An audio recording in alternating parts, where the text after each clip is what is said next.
میں نے آپ لوگوں کو نفس کی 3 اقسام بتائی تھی۔ نفس کی 3 اقسام ہیں، ایک جسم، حواس خمسہ اور حواس خمسہ کے بعد ذہن۔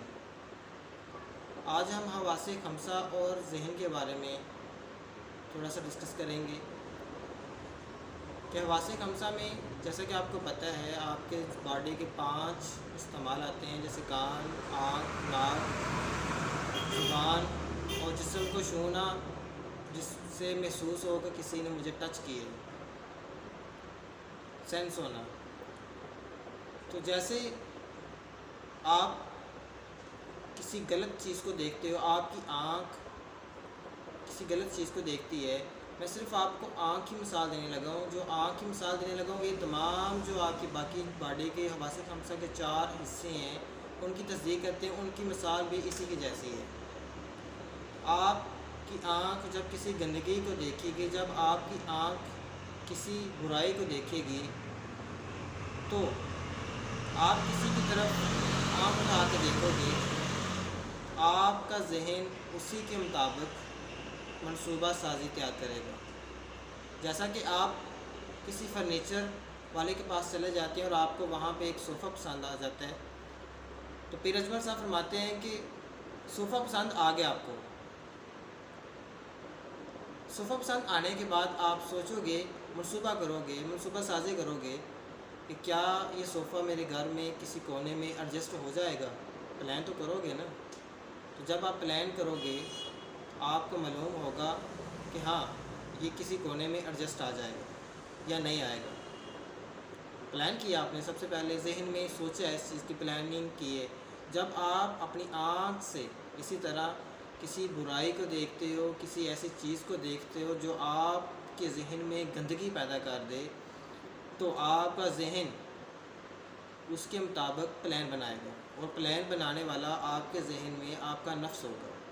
آپ کا نفس اس پلان کو ریڈی کرنے میں، اس پلان کو بنانے میں آپ کے ذہن کی مدد کرے گا کہ بھئی یہ اچھا ہے۔ جب آپ کسی برائی کو دیکھتے ہو، کسی چیز کو دیکھتے ہو، تو پھر اس کے مطابق ذہن اس کا پلان کرتا ہے۔ تو حضور اکرم صلی اللہ علیہ وآلہ وسلم نے سب سے پہلے قرآن پاک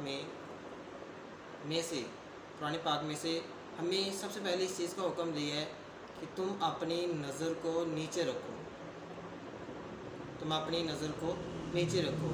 تو جب آپ اللہ رب العزت کے حکم کے مترادف چلو گے، اپنی نظروں کو اٹھا کے چلو گے، تو ایٹومیٹک آپ کا ذہن خراب ہوگا۔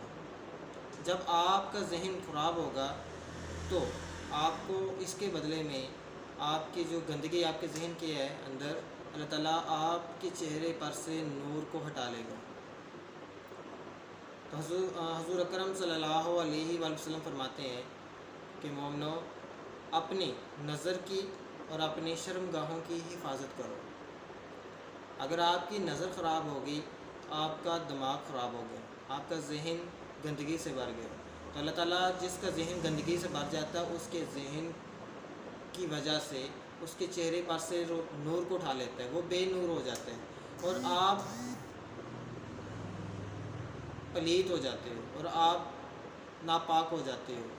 تو اگر آپ پاک ہونا چاہتے ہو تو تب ہی پاک ہو سکتے ہو جب آپ کا دل تقویٰ میں ہو اور آپ کی نظر پاک ہو۔ آپ کی نظر کا پاک ہونا ضروری ہے۔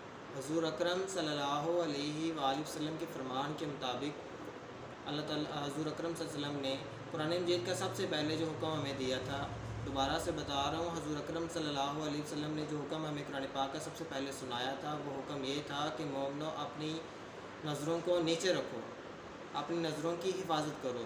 آپ کی جو نظر دیکھے گی وہی آپ کا ذہن اور آپ کا نفس اس کے خلاف آپ کو چلائے گا۔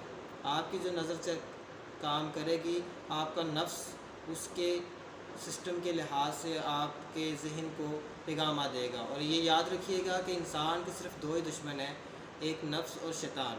شیطان ایک کھلا راز ہے اور نفس ایک پوشیدہ راز ہے جو آپ کے بیچ میں موجود ہے۔ یہ بات میری پوری سٹڈیز میں جو نفس کا علم ہے اس میں مت بھولیے گا، یہ آپ کے مائنڈ میں آپ کے نفس کو ختم کرنے کے لیے، اپنے دشمن کا یاد دلانے کے لیے ضرورت مند فائدہ ہوگی، اور آپ اپنے نفس کے اوپر کنٹرول کرنا سیکھ جائیں گے۔